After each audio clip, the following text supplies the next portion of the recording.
سلام، به چنل خودتون خوش اومدین. تا حالا شده به خودتون بگین امسال دیگه میخوام یه جور دیگه باشم، میخوام لایف استایلمو عوض کنم، یا اینکه وقتش عادتامو تغییر بدم، یا اینکه از سبک زندگیتون راضین ولی دوست دارین بدونین چطور میشه بهترش کنین؟ پس این ویدیو برای شماست. امروز میخوام در مورد چند تا راهکار صحبت کنم که بهمون کمک میکنه تا سبک زندگیمون رو تغییر بدیم. کلا لایف استایل میتونه روی همه جوانب زندگیمون تاثیر داشته باشه. روی تصمیماتمون، میزان انرژیمون، سطح دوپامینمون، سطح استرسمون و پیشرفت زندگیمون. سبک زندگی روی همه اینا موثره، پس بهتره بیخیالش نشیم و برای بهتر شدنش تلاش کنیم، چون واقعا ارزش داره و شما لایق این هستین که سبک زندگی خوبی داشته باشین. شاید الان فکر کنین که تغییر لایف استایل سخت و نشدنیه. درسته که اصلاح سبک زندگی یه کار یه شبه نیست و به مرور زمان انجام میشه، ولی کاملا شدنیه اگه یک سری نکات رو رعایت کنیم و از عملکرد ذهن در این مورد حداقل تا حدی آگاه باشیم. قبل از اینکه بریم سراغ راهکارا، اولین کاری که میخوام ازتون انجام بدین اینه که خودتون رو واقعاً ببخشین. اگه توی هر قسمتی از زندگیتون اونجوری که باید با تصمیمات، لایف استایل یا عاداتتون حال نکردین، خودتون رو قلباً ببخشین. همین که الان دارین این ویدیو رو میبینین یعنی دوست دارین تلاش کنین برای بهتر شدن و تغییر کردن و این قضیه اصلاً چیز کمی نیست. کلاً عادات ما نقش مهمی دارن تو سبک زندگیمون.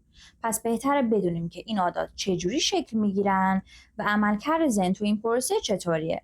معمولاً عادات ما، چه عادات خوب و چه عادات بد، نتیجه یه هابیت لوپ یا چرخه عادته که 3 مرحله داره.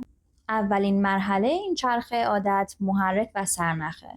در حقیقت این همون چیزیه که ما رو ترغیب میکنه به انجام کاری. دومین مرحله که در جواب به همون اولیه، خود اون کار و رفتاریه که داریم. و در نهایت سومین مرحله پاداشیه که میگیریم به خاطر کاری که انجام دادیم. حالا ببینیم چطوری این چرخه عادت واقعا کار میکنه. یه عادتی که خیلی متداوله. گوشی رو برمیداریم میریم تو اینستا و یهو 1-2 ساعت میبینیم که سرگرم گوشی بودیم. محرک این عادت خیلی چیزا میتونه باشه.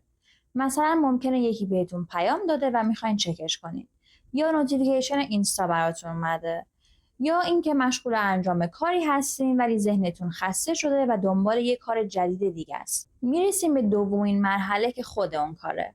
در جواب به اون محرک‌ها شما مشغول گوشی میشین و در نهایت پاداش میتونه این باشه که ذهنتون دوپامین میگیره، یا اینکه خستگیش کم میشه ولی از راهی که چندان مفید نبوده.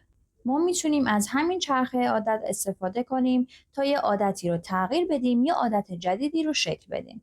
مثلا میخوایم ورزش رو به عادت تبدیل کنیم. محرکش میتونه این باشه که لباس ورزشی رو زودتر آماده بذاریم یه جایی که تو چشمه و بهش نگاه میندازیم. یا اینکه یه تایم مشخصی رو به ورزش اختصاص بدیم. اینجوری بعد از چند بار ورزش سر اون تایم ذهنمون بهمون سیگنال میده که وقت ورزشه. دومین مرحله خود ورزش انجام دادنه. در نهایت پاداشش میتونه این باشه که به خودتون حس خوبی پیدا میکنین، یا خود مغز به خاطر ورزش دوپامین آزاد میکنه و سطح انرژیتون بالا میره، یا هم به اون وزن مورد نظرتون نزدیکتر میشین. همه اینا میتونن به عنوان پاداش باشن. برای هر شخصی ممکنه مراحل چرخه عادت متفاوت باشه. پس اگه میخوایم عادتی رو شروع و یا متوقف کنیم، خوبه یه تایمی بذاریم و ببینیم که اون 3 مرحله در مورد اون عادت مورد نظرمون چیا هستن.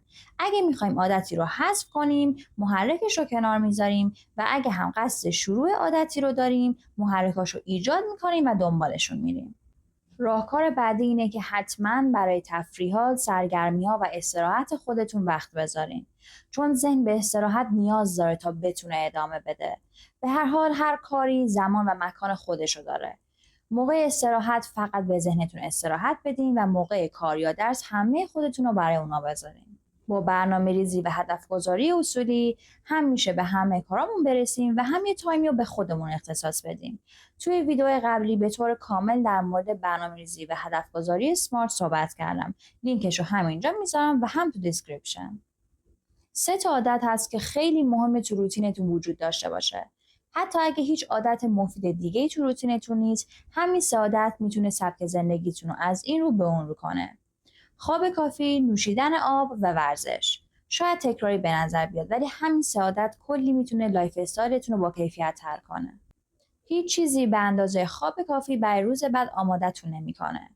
مسلما علاوه بر میزان خواب، کیفیتش هم مهمه. یکی از اون کارهایی که روی کیفیت خواب تاثیر داره استفاده از گوشی قبل از خوابه. سعی کنین حداقل نیم ساعت قبل از خواب گوشی، لپتاپ و تلویزیون رو کنار بذارین. یه کار دیگه که روتینمون رو باحال‌تر میکنه اینه که یه ماجراجویی کوچیک برای خودمون ایجاد کنیم. یه بار در هفته یا یه بار در ماه یه کار کاملا جدید انجام بدین. مثلا به یه مکانی که تا حالا نرفتین برین، یه رسیپی جدید امتحان کنین، به یه کافه یا رستوران جدید برین، یا از جایی که تا حالا امتحان نکردین فیلم و سریال ببینین یا مطالعه کنین. در نهایت بهتره اون دیدگاه ایدئال و ذهنیت صفر یا صدی رو کنار بذاریم، چون واقعا کاربرد نداره. اگه یه موقع از روتینتون جا موندین اشکالی نداره. متاسفانه این موضوعی که بر اکثر ماها پیش میاد. مهمترین چیز ادامه دادنه. سعی کنین دوباره به روتینتون برگردین و ادامه بدین. مرسی که تو این ویدیو هم همراه هم بودین. امیدوارم بدونین چقدر حمایتاتون ارزشمنده. تا ویدیو بعدی، فعلا.